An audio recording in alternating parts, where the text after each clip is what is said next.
How are you doing? You having fun? It's good to see you. We left you on a very sad story the other day, so we're going to find out what happened next because it didn't stay sad. So if you're sitting nice and quietly, there might be some puppets. Are there any puppets? Don't think you're being quiet enough. They're not coming. Oh, there they are. Got a veil over her head. There we are. We can't quite see her behind that big rock, can we? Jesus' friends were very sad. They were never going to see their best friend again. How could this happen? Jesus was supposed to be a rescuer. It wasn't supposed to end like this. But whoever said anything about the end?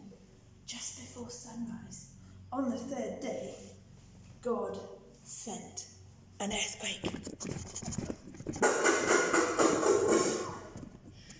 And an angel from heaven. Oh, there he is. When the guards who were guarding the tomb saw the angel, where's the angel? You're not looking at the angel. They fell down with fright. The angel rolled the huge stone away and then he went and sat on top of it and waited. At the first glimmer of dawn, Mary and the other ladies headed to the tomb. They were going to go and wash Jesus' body. They walked quietly along the hilly path through the olive groves until they reached the tomb, and then they noticed something odd. It was wide open. They peered into the dark tomb, but wait, Jesus' body was gone. And something else, there was a big shining man with clothes made from lightning. Don't be scared, the angel said, but they couldn't help it. They screamed anyway. The angel asked them, what are you doing here? This is a tomb, and tombs are for dead people.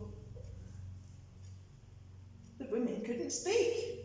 Jesus isn't dead anymore, he said he's alive again. And their hearts leapt, and the angel laughed with such gladness they felt for a moment that they'd woken from a nightmare. The other women went home, but Mary stayed behind.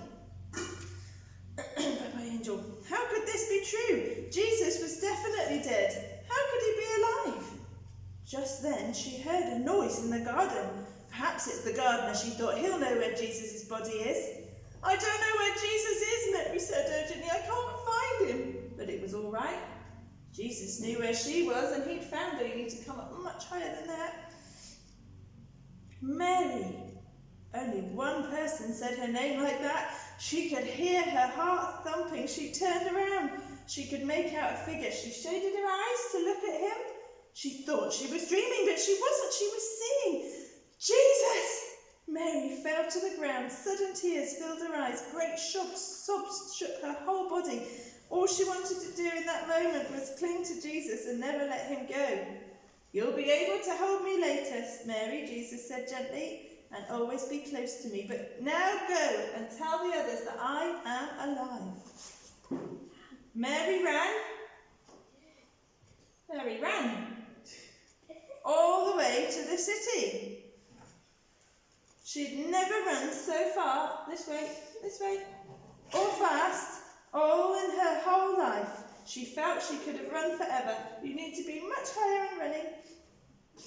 The sun seemed to be dancing and gleaming and bounding across the sky, racing with her, shining brighter than she could remember in the clear, fresh air.